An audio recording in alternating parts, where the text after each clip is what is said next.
So the next session we're going to move into is a panel focused on discussing the white papers again. This session will feature the authors who wrote white papers on platforms and technology in ocean exploration. And just to remind you, the purpose of these sessions is to tee up and get you thinking about the following breakout sessions that are going to take place on the platforms and technologies in this case. So if I could invite when they're ready to come up to the stage, our folks with the mic. I'll go through and I'll introduce our moderator first, and that is going to be Kasey Cantwell, who we see right here. Kasey is from the NOAA Ocean Exploration Program. She will moderate this panel. She's the operations chief for expeditions and exploration at NOAA Ocean Exploration. She joined NOAA in 2012 and is responsible for overseeing the office's operational portfolio, including telepresence-enabled expeditions conducted aboard the NOAA ship Oceanic Explorer. In her previous role as an expedition coordinator for remotely operated vehicle expeditions, she coordinated over a dozen expeditions and projects, including multidisciplinary expeditions to the Atlantic submarine canyons, the Mariana region, the Pacific Remote Islands Marine National Monument, Glacier Bay National Park, and offshore the southeastern United States. Please join me in welcoming Kasey and the panelists to the stage.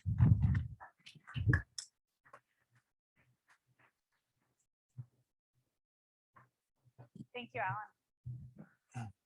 So thank you all for joining us today. We have two really exciting white papers to talk about and a really incredible panel, as well as a couple of folks from our team that couldn't be here today, but hopefully will join us online for the Q&A. All right, so as we get started, I guess I will go across the room. We have Drew Stevens joining us from the Cardinal Point Captains. Drew has been in the geospatial industry since 1991, primarily in the natural resource applications of ESRI products. After supporting the GIS response to the Gulf of Mexico oil spill, Drew served as ESRI's industry manager for ocean and coastal environments, where he leveraged his experience and passion for ocean science and conservation to encourage the application of modeled multidimensional data in the GIS arena, as well as across many different ocean communities of practice. Now with CPC International, Drew helps to plan and deploy tools using GIS hub sites that help bring communities together to understand and manage ocean communities. Next, we have Tosca Lichtenheld. Tosca leads the Sofar Oceans government business. Sorry, the lights here are messing with my notes a little. Tosca specializes in scaling commercial technology solutions for dual use by both the US government and private sector. Her interest in the private-public nexus began early in her career when she was a technology analyst at the US intelligence community. Prior to joining Sofar, Tosca spent 5 years in the Palantir Technologies, where she implemented commercial data integration and artificial intelligence solutions for the US government. Tosca graduated from the University of Chicago with a BS in chemistry. All right, and Dr. Allan Adams is he's the founder of Oceanic Labs. He was born in Colombia and raised in the United States. Allan earned his PhD in physics at Stanford before joining the physics faculty at MIT, studying string theory, black holes, and the physics of quantum matter. To keep himself sane, Allan took up high-speed underwater imaging as a hobby, and his work has been exhibited at the New England Aquarium, the Boston Museum of Science, and the Franklin Institute, and beyond. He's also taught courses on underwater conservation photography. In 2016, Allan left physics to start the Future Oceans Lab at MIT, where his team created a low-cost instrument for conservation and exploration. Shortly thereafter, Allan also joined WHOI as a visiting investigator and developed sensors and instruments for Mesobot, Deep Sea, and other platforms. In 2022, motivated by the desire to have a larger impact, Allan left MIT to found Oceanic Labs, where his team has created massively deployable sensors and instruments with the mission of aligning industry incentives with ecological responsibility. Allan is also an adjunct oceanographer at WHOI and is the proud dad of 2 beautiful boys. All right, so before we get to the presentations that we'll have from our team here, we'd like to give you a little bit of a background about what we're going to be talking about and kind of the general overview of our panel discussion today. So hopefully you've all read the panel's papers, and you've kind of been given an overview here of what is this beautiful connected ocean vision that they've described in this panel. And I think with that, though, I'm going to let Allan go ahead and start. Sure. So the more complicated that ocean exploration gets, the harder it is. The more deep we go into the ocean, the more we have trouble with the technology challenges that we have. So ocean exploration is a massive challenge in front of us. And honestly, I think that this is a pretty inspiring future that these two papers outline. So hopefully you guys will enjoy the presentations today. All right. It's really a pleasure to be here speaking to everyone. I want to start off by telling you about the first and the most recent research cruises I've ever been on. So my first cruise was on the Nautilus. It was a tech demo cruise. And I was taking a brand new deep ocean 360 camera that my group had built to sea. And it was to be mounted on Herc and go down and explore unexplored seamounts. So I will remember that first dive for a very long time. We descended into the dark and got to the bottom. And what we found was this vast expanse of sea stars covering every surface we could see, up rocks, down the sides, out the backs. And that was truly spectacular and made for a really cool little documentary. As we came back up the water column, we passed the usual suspects, Solmuses, Salps, all sorts of S's. And then we passed this crazy snow of pelagic crabs. Again, something that was surprising and unexpected, something that was new to me and to be explored. That was a pretty good first cruise. Fast forward to last summer. So this past summer, we had another tech demo on Nautilus and deployed a pair of instruments that I'd been working on for a while for Mesobot during the pandemic, including a radiometer that measures light throughout the twilight zone and an eDNA sampler that can process thousands of liters through dozens, or 48 in this case, of filters. Just as a side note, those instruments were built during the pandemic in everyone's basements and garages. So to everyone out there who's suffered in remote, I feel your pain. In some cases, in some sense, these cruises were very similar. They were tech demos, cruises to explore the ocean, develop new tools and test them out. The missions, though, were very different. In that first cruise, we were doing a deep dive to study the ocean floor. But in the second, we were exploring only the water column. We didn't see the bottom, we were thousands of meters above it. And we were mapping out, in a very real sense, the landscape of the ocean, inside of which the denizens of the oceans move, the light levels and the chemistry.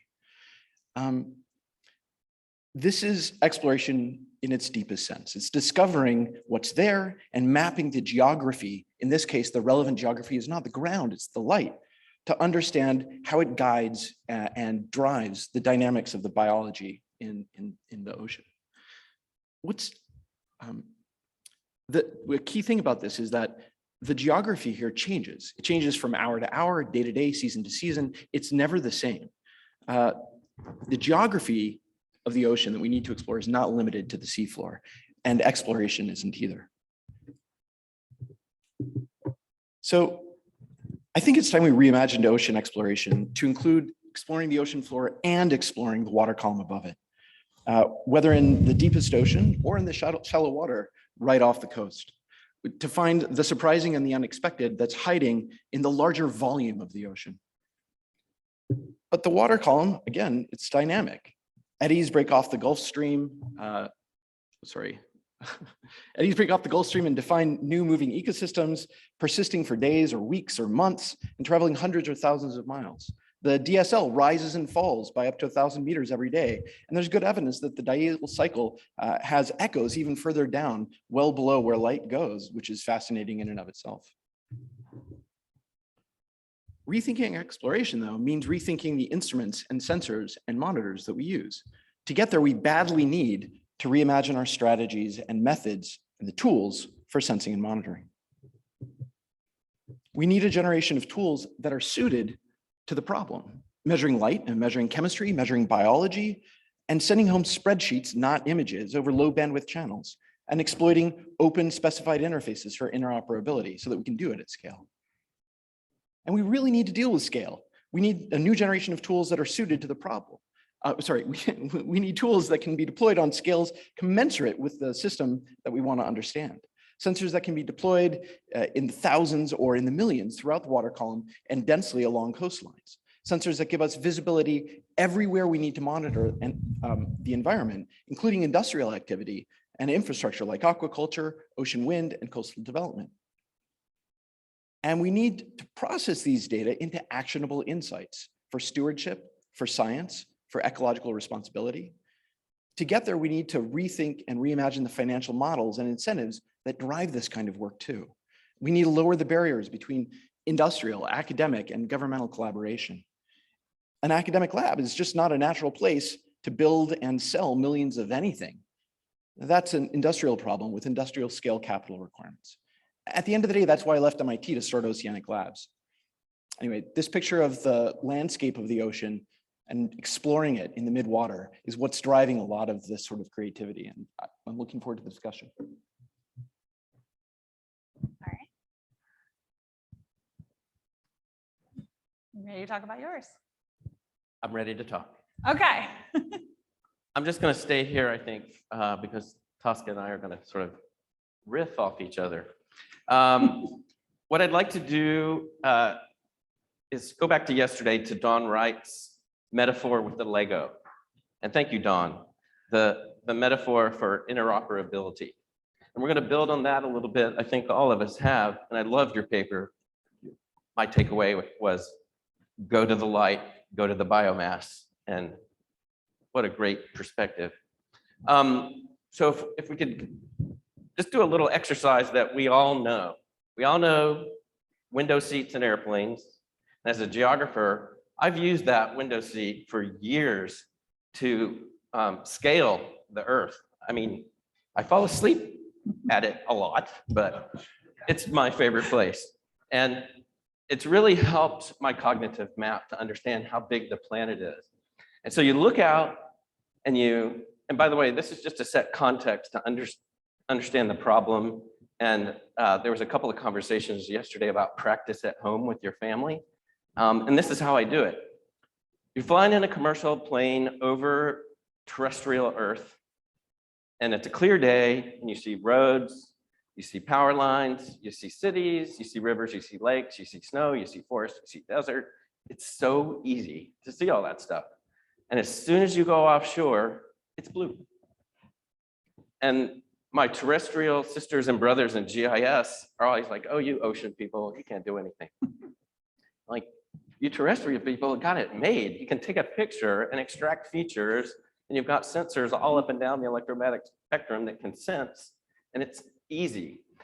When you get to the blue, it's hard. And I think everybody understands it, but if you ever need help explaining it, that's why it's hard. So what we're going to do today, I hope, is talk about that geospatial infrastructure that's already in place. Like, it's ready to run geo analytics, to do story maps, whatever it is you want to do. And all the science is obviously there waiting to be discovered. So just dropping in, we're going to use that metaphor and talk about, why are we scaling the connected ocean? The title came after the paper, and we realized in just last week in prep, like, hey, we're really just going to talk about connectivity and scaling. Thank you. So I think what makes the scaling possible now is we're at a cusp where the underlying technologies exist. There are three really incredible technologies that weren't around 10 years ago or 20 years ago, and they position us to actually be able to scale. The first is the availability of low-cost sensors. We have a long ways to go in terms of how those sensors connect to each other, but they exist now, and they're small, and they're cheap, they're available. Another is communication networks. Those sensors are not just off in a vacuum. They can connect to the internet of Things. We want to build an ocean of things. And there are also these new networks, whether it's satellite that's available in new places where it wasn't before, or bandwidth increases that allow us to stream more data up into the cloud. That didn't exist 20 years ago, and it exists now. So again, we're positioning ourselves. And then the last enabling concept is, let's see, did Internet of Things, we did connectivity, cloud computing. Now anyone can take these massive scales of data and do something with it. You don't have to go to a university to run something. You just connect to the cloud. Every small business, every academic has access to cloud computing. And so we're actually at a cusp where we can do something with big data. But we're also at a point where the decisions that we make now as a community of practice are going to enable us to either be really successful and take off with this ocean of data, or we might end up slowing down and stumbling and making a mistake that costs us an opportunity. And so that's what we want to talk about today is what are those decisions that we can make that will enable us for success. So that'll take us into the next slide. All right, cool. Can the audience see this? All right, great. So I'm actually here on behalf of Dr. Tim Jansen, who's the CEO and founder of Sofar. He was supposed to make it today. He wasn't able to. This is his graphic, so I want to make sure that he gets credit for it. But the concept of this graphic is a heat engine. And since we're all ocean people, what better heat engine than a tropical cyclone? And the reason Tim wanted to talk about a heat engine is because to enable the success of an ocean of big data and being able to extract value from this ocean and create new value streams, we have to reach an escape velocity where the system becomes self-sustaining.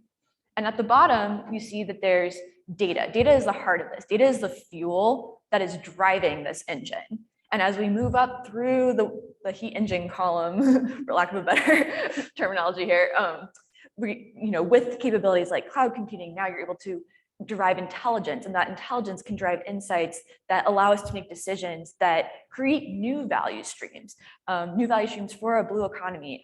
Dr. Spinrad yesterday was talking about how the new blue economy is not just a new version of the previous ocean economy. It's creating new value streams based on data. And that's where we want to get to. Once we have those new value streams, it becomes a self-sustaining system. However, we're still kind of at the bottom there. And sometimes you need some push, some thrust to get to that escape velocity where the system becomes self-sustaining. And so I'm going to let Drew talk a little bit more about that. Well, just back to 38,000 feet, talking to data people this week, more data is not the problem. It's what we do with it. And honestly, how do we organize ourselves so that we have access to that rising value? How do we attract investment into that? Because that's where that commercial and investment community is really going to be interested, is how do we derive value out of that intelligence?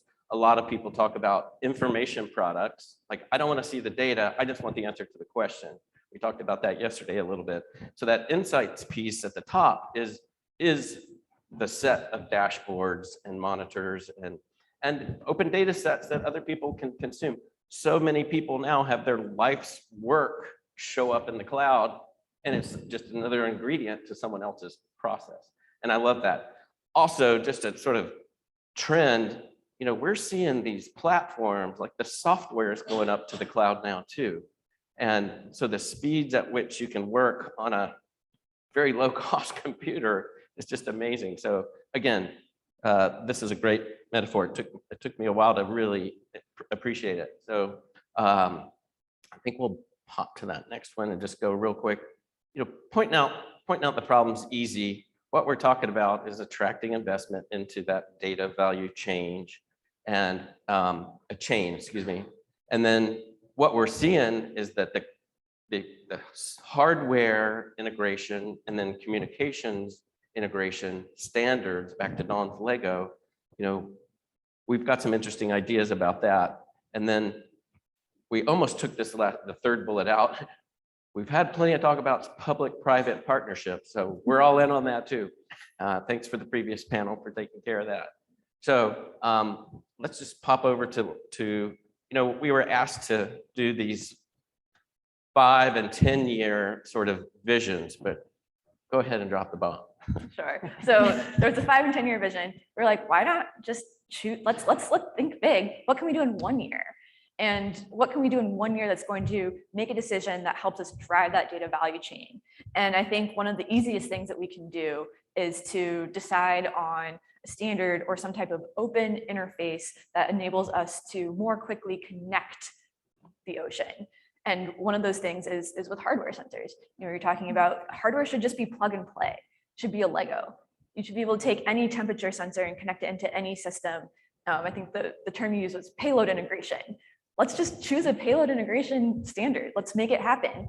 And we can make that decision in a year. So let's do it. Let's be ambitious. I love it. Well said. So we're going to start with a couple questions here from just to kind of start our conversation. But while we are doing this, please start using the mics in the room, or if you're joining us online, raise your hand and Dan can take questions and field them to the panel. We're certainly happy to take any questions that you all have in the audience. But to get us started, and while the mics are finding their way and while folks are typing. So Allan, I actually had a question for you. Okay. So you talk about the importance in your paper, you talk about the importance of increasing the data density, the data distribution, and making sure that in this connected vision that you have, that we have opportunities to really make sure that we're sensing every aspect of the ocean. So my question though, with all the examples that you gave in your paper, was that was mainly shallow.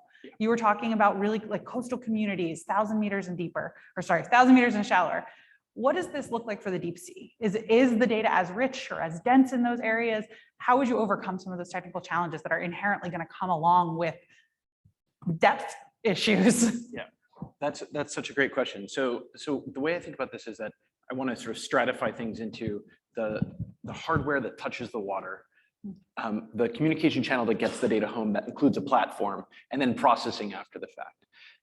If we do the standardization right, and if we engineer our sensors thoughtfully, then the same sensors that work on the shallow water should be able to work in the deep sea. Our eDNA sampler works in a stream and it works 5,000 meters down. And that's the way that we should just assume sensors and tools should be designed or can be designed. Part of the reason for that is housings are very expensive. Right? A big hunking housing is a very expensive way to engineer something. It's something you do if you build one, but not if you build 1 million. And so thinking about those scaled sensors allows you to imagine a sort of family that operates in all those environments. At the same time, when we're thinking about coastal monitoring, you want high density and you want high spatial and temporal resolution. You want the same thing if you're looking at dense and rapidly moving ecosystems in an eddy that's flying off through the water column. And so there are all sorts of scientific questions where, and for that matter, real industrial impacting questions where you need the same sort of scale, but you need a different platform. You need a different format for that deployment. And I think it's important to make it easy for those different platforms to use the same underlying tools, technology, and the same data pipeline that goes through. So when we think about the deep ocean, I want the only difference to be details of the platform. Is it a profiler? Is it a lander? Is it an ROV? What's going on? But it's the same sensors, it's the same data pipeline, it's the same physical, electrical, and software interface all the way through the pipeline. And making that transparent should make it a lot easier for the folks like me who really care about the deep ocean as well. Awesome, that's amazing. So actually you provided a perfect segue into my next question, and this is actually for all three of you. So both papers talk about standardization and the need for standards to be developed. Who develops those? Is this something that should be done organically by academics as they kind of work their way through the process and the troubles that they might encounter? Is this standards that the government sets? Is this something that industry comes to? And I don't know if you intentionally did this or not, but both papers talk about USBs and how that has inherently become a standard that we have on every computer worldwide right now. So what does that look like for the ocean, and who determines that? I think we all want to jump on this one. You want to get started? Why don't you go with it? All right, you start. I'll start. So yes, USB, absolutely. What's interesting about the USB story is it was actually industry that came up with it, but it was intentionally stepping up a consortium of industry leaders to say, we need a standard, and having the vision that everything can be connected. And I think we have that vision. We believe that things can be connected, but we need a leader to step up and do it. And that's actually something that Sofar Ocean has done. We recognized that there wasn't a standard out there. And so we created an open interface called Bristlemouth. It's specifically for the marine environment, the USB of the sea. There's a hardware connector aspect to it. There's the power connector aspect to it. There's how the data is transferred. And frankly, we don't care if the world decides to use Bristlemouth or not. We just wanted a standard, and so we created one. But there's ways that whether it's industry deciding together, let's do this, we're just going to do it, or whether it's NOAA or other government agencies saying, you know what, every single future program that we fund will use this specific interface. That creates incentives that everyone's going to get on board. So we just need a leader to say, let's do it. Amen. IEEE. Okay, so I'm sitting in Woods Hole. I'm imagining a new instrument, right? And it's going to go deep, and it needs to not be destroyed by the pressure and the salt water. So I need a housing.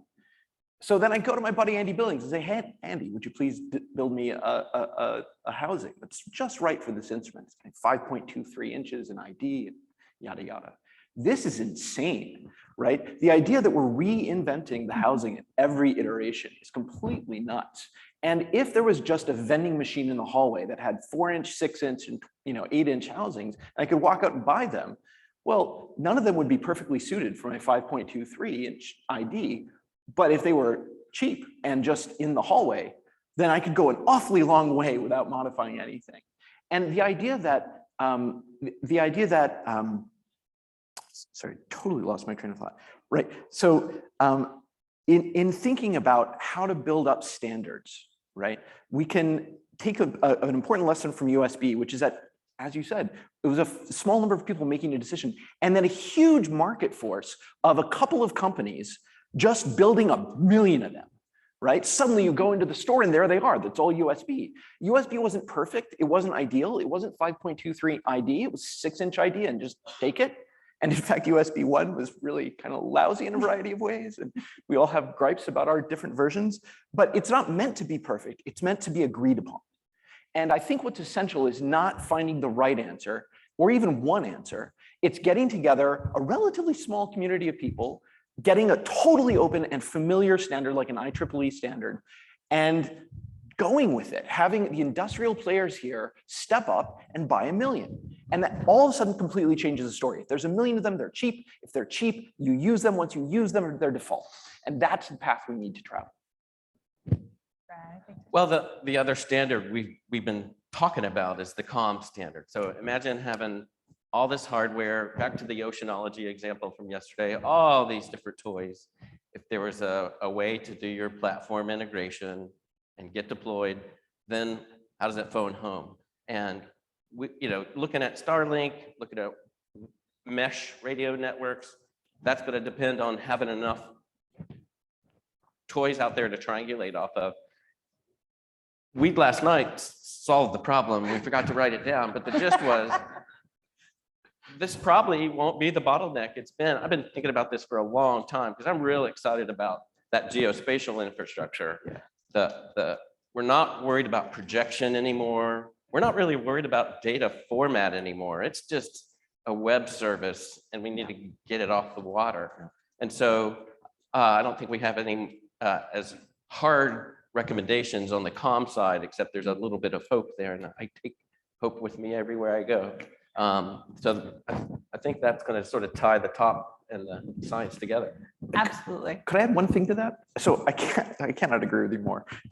One thing that's different in the ocean that my friends in the Wi-Fi universe who think about distributed sensing don't get automatically is the paucity of high bandwidth channels in lots of these environments, right? You're stuck with low bandwidth in all sorts of environments. And so when we think about comm standards, it needs to be more than handshaking and agreeing on a baud rate. It needs to also include the understanding that there's going to be low bandwidth channels that feed to medium bandwidth channels that feed to high bandwidth channels. And data and metadata need to be traced gracefully through that process in ways that don't throttle anyone. So that handshaking and that interface and those standards need to understand the larger layers that exist. They don't need to define them, but they need to respect them. That's tricky. I mean, I think a lot of people in the room understand this and have worked on this problem. So I know I'm repeating a familiar story to a lot of us, but it was new to me when I came into this field, and it's been really painful in trying to communicate to some of our engineers who don't come from this universe. So what you guys are talking though about right now is a really important aspect, data, and figuring out how to move data, how to get something from the ocean, from whether it's a surface platform, it's something that's deep, something that is building the network of sensors that you've both talked about. But data, we still have questions of data Mm. because ultimately data is ones and zeros until we turn it into something more valuable.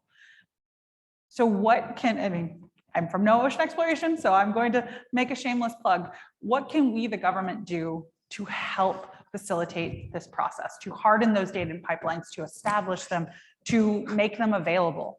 What is needed in this space to make this vision possible?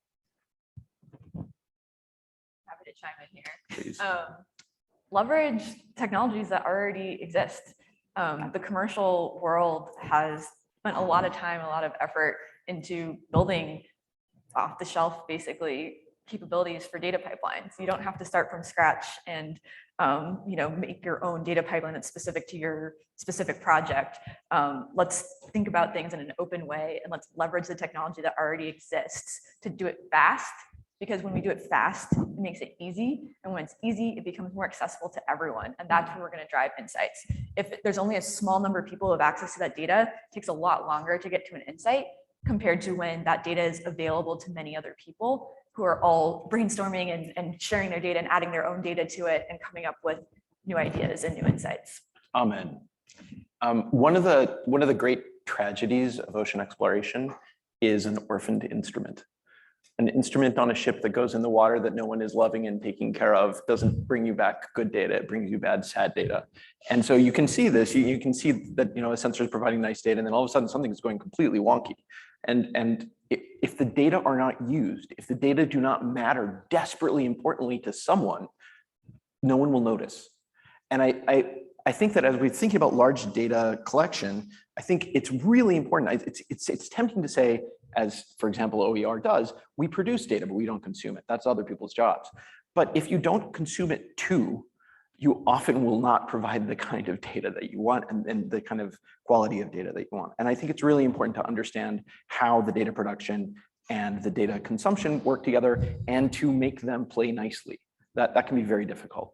I completely agree. And I can tell you several times where we've gone back a year or two later because it's a data set that we're not using as much. Right. And we've gone back and we look at it later and we're like, there was an issue with one of our sensors and we've been having this issue for so long and we didn't notice it until suddenly we did. And we've gone back and fixed it. You can fix some things in post-processing, but Not everything. not everything can be fixed and not everything is that easy, or sometimes you might not have the person who cares enough to go back and fix it in the archive.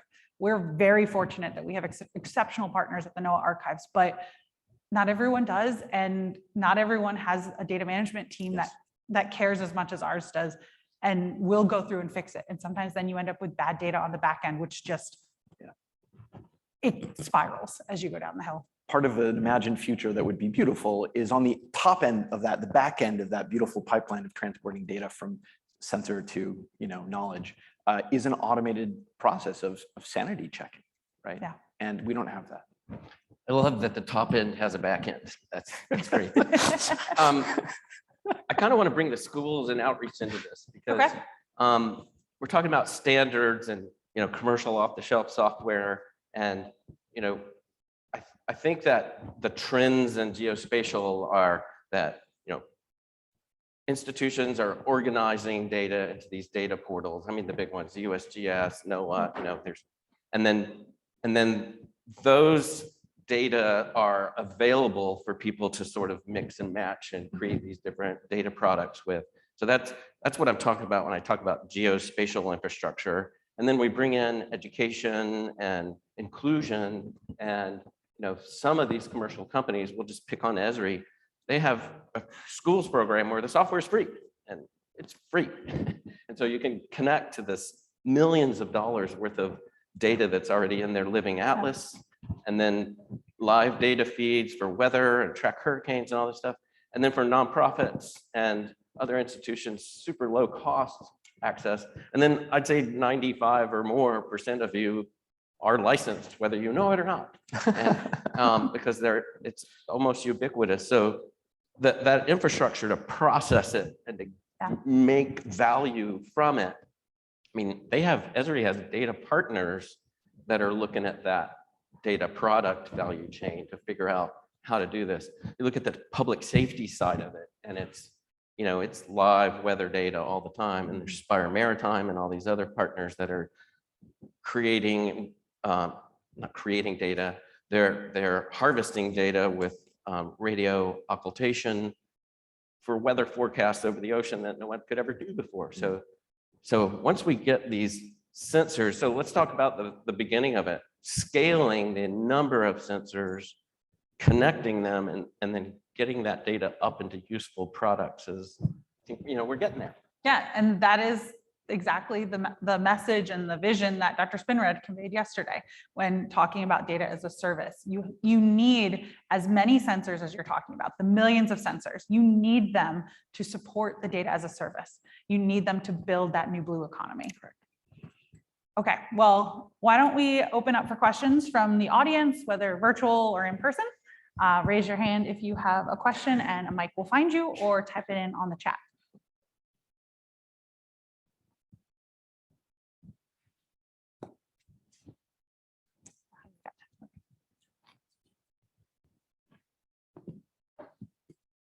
Test. Yeah, Adam Sewell from University of Rhode Island Ocean Exploration Cooperative Institute. I want to thank all the panelists for their contributions. It's really awesome. I'm interested in the idea of standardization, which I'm very excited about, but also makes me a little uncomfortable, which we've learned is a good thing. And so maybe you could address some of my concerns. One, does it presume that we've reached a plateau of technology that now we can begin to standardize? Two, does the standard mean that we have to go to the lowest common denominator of, you know, bandwidth or whatever? And there was another one. Now I got an Allan Adams moment here. The third one. The third one was, does it stifle innovation if we apply standards? And you can maybe have good answers to all of those things. No, it doesn't stifle innovation, enables it. So one thing that really drives me crazy is that when we build a new, like I build a new radiometer. Okay, great. And when you build a new radiometer, you don't just build a new radiometer, you build the sensor and you build the logging system and the battery system and the connectors and that whole, you're making 1,000 decisions that have nothing to do with the radiometer. Nothing to do with the measurement you're making, but it dominates your design process and it dominates the cost. If you could just intelligently design something so that you have a sensor, you pick one of the handful of specified interfaces, which could be very high bandwidth, could be low, but you pick it and then everything else is already built. So you just plug it in. Oh my God, that's a much easier job. And iterating that sensor. So the way we're building, for example, our conductivity sensor, you know, there's a standardized plug, there's a standardized interface. And when we're building a new version of that little probe, we're leaving everything else the same. And that enables much more efficient, much more rapid, much more dynamic design, testing, iteration. It is a radical improvement. And then your time and resources can actually be spent on improving the sensor, getting Yeah. higher quality, higher resolution data versus figuring out how am I going to get this sensor to depth. I don't ever want to design another logger, ever. All right, another question. Hi, Eric King with the Schmidt Ocean Institute. So like Adam, I want to thank you. This is actually fantastic to hear. And what I'm really enthused about is when we were charged several years ago, and I've been coming to these since 2013. And every time we come together, it's think bigger, think bigger, think bigger. And we are thinking bigger, and that's fantastic. But what I'm hearing is now, we're not talking about sensors in the hundreds or the thousands. All four of you are talking about the millions, Yes. right? We're talking millions of sensors, but I'm also a realist, right? So I'm a dreamer. Yeah. I like to think big. I belong to an organization that likes to move quickly. But in the spirit of OE, in the spirit of looking within the US EEZ that needs to be studied, how is this in your mind going beyond the millions of the funding? Who is buying this? Who is funding this? Who's paying for this? And how did this all happen within the next 10 years? Right, because this is a big lift. Yeah. And but so far we have a few programs. There's Argos and there's some other systems out there. But there are many people in this room, and not just working on from the exploration side, but throughout a broad spectrum of the ocean sciences that also want millions of sensors to do things more than just OE is looking at or has an interest. But somebody's got to pay for it, right? Somebody, and it's not just coming from NOAA, because we've already heard about the funding levels there, and a few dollars here from NSF, but we're talking a substantial amount of money. We've heard philanthropy a little bit, we've heard commercial sectors, but really, eventually we have to start buying this stuff on scale. So how does that happen in your minds, in your vision? All right, so I'll start with from the NOAA perspective. So there's a couple different aspects of your question, and I think that's a very, very good question. We spent a lot of time last night when we were doing our prep session talking about this. It's a really difficult challenge because what they have outlined in these papers and what hopefully we're all kind of buying into is this hyper-connected ocean long-term where we want to be. But getting there is difficult, as you very rightfully identified, and it's going to take a lot of investment and time and energy. I think some of what's been outlined so far are the building blocks to get us there and to set us up for success. But honestly, some of the economies that will come out of this connected ocean haven't been defined yet. So think about Kingsford Barbecue, for example. They make charcoal and they own the largest market share of barbecue charcoal in the industry. They use NOAA data in order to guide when they advertise. They use NOAA data to guide their shipping routes, to optimize when they should be putting things on sale. In order to actually make informed business decisions, they are using data that is driven from NOAA's models, from our satellites, to help make their business model. And they're providing a value add. They're providing additional modeling that they've funded in order to help their business model. And when you own 80% of the market share, it's really hard to continue to try and take over more of it. So they've used that innovative aspect of using NOAA data. And I don't know that every example right now of that and how ocean data can be used is yet defined. I think some of it, we have to get the data there.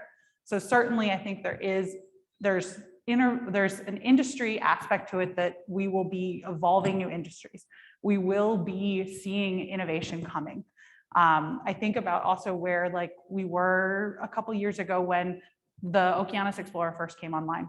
We didn't have an iPhone at the time when the decisions that were made about the Oceanus Explorer were made. So how much has our world changed? How much have we changed in the way we value things and the way that we communicate? It's evolving, which is huge. Specifically to your point about who is in paying for it all, I think it's a combination. So I will let each of you guys kind of take the various aspects of some of that question, because I know you guys have thoughts as well. I have a lot of thoughts. My background's actually in the national security community, and there we have a term called dual use. And in that context, dual use means a technology that can be used both for a military purpose and for a peacetime purpose, which is usually just like driving something in our economy. I want to expand that idea of dual use to not just the military sense. I don't want to use it in that way at all, but dual use technologies are things that can drive research and ocean exploration for the government or for academia, but they can also be driving value for the economy. And that's exactly what you were talking about with Kingsford Barbecue. But I think to your point, it's also about the sensors themselves. If you get private industry interested in investing in building sensors because they know that there's a market for that data can also maybe have another purpose for exploration. So the same sensor that's being used to maybe help an offshore wind company decide where they're going to build or how they're going to do their construction, that data can also be used for weather, or the same sensor can be used to collect weather data. It might also be used to collect data about the water column. So let's think creatively and think about the bigger value. And so when we say public-private partnerships, I know we didn't mention it as much in our presentation, it's in our slides and in our white papers. I want to think not just about formal partnerships, but just new working models where we're each leaning into our strengths and deriving value from each other. Let's have, let the government take advantage of the innovation that's happening in the private sector. Let the private sector take advantage of the data that NOAA is collecting. Let's not duplicate ourselves. Let's collaborate and drive greater value together. 100% agreed. If you're talking about building millions of things at chip level design development, you're talking about working capital in the tens of billions of dollars. It's not an academic undertaking. It's why I left MIT, much as I cannot tell you how much I love my lab at MIT and miss teaching students, but this is an important problem, and it cannot happen inside academia, and it will not happen through pure government or pure philanthropic funding. In order to be successful, it needs to be supported by industrial purchasing, right? This needs to be a market that exists, and it will. And part of the reason that you know it will is that if you look at a factory building almost anything on land, right? There are temperature sensors scattered like candy all over the place. Because if you know that over there on that line is getting hot, well, we're gonna have to fix that 6 months down the line. So your supply chain and your logistics process are already starting to work. And that's possible because the sensors cost nothing. They're disposable and basically free compared to the capital cost of everything else. We're building massive infrastructure in the hundreds of billions of dollars in the ocean right now. When I say we, I mean the world, whether it's aquaculture, which is increasingly putting a footprint into the water, whether it's coastal wind is a great example, a whole host. And then there's an insurance market that plays on this. And there's a regulatory market. Those markets don't exist right now, not because no one wants them, but because it's just not possible to measure at the scale that you need. If you need to know that golf course at 3 in the morning on the 14th tee is dumping off its nitrates, you can't do that with one sensor in your waterfront. You need a dense array. And so the absence of that kind of tool makes it difficult for there to be a market. What we need right now, and this is, I think, where philanthropy comes in a powerful way, is we need to get through the valley of building out the development and the sensors and developing the interfaces and the specified interfaces so that we can get to the point where that market can function. That's a patient capital problem. And that's one where private and sort of incentivized investment can really help. All right, so we are just about at time here. 30 seconds for each of you. We talked about this yesterday. If you could describe for the panel, 1 sentence or less, what is a concrete action that they can all take away to help us get to this future? What can they do now, or what can they support now to get where you want to be? I'm going to go back to schools and bring in youth in, bring in teachers in, and formalizing connectivity between all the different education outreach programs that are in the room. Great. Tosca. If you invest in technology, think about it in terms of dual use. How am I investing in something that's going to have a benefit for the public good and for the private sector so that we can reach that escape velocity and get our heat engine going? Allan? I would love it if everyone looked at the problems and the systems that they're exploring and facing and imagined every time, what could we do if we had radically larger vision into the system? What would be valuable? What would change? Keep that in mind and envision an exploration that's denser and that's more refined. Perfect. Thank you guys so much. Thank you all for having us.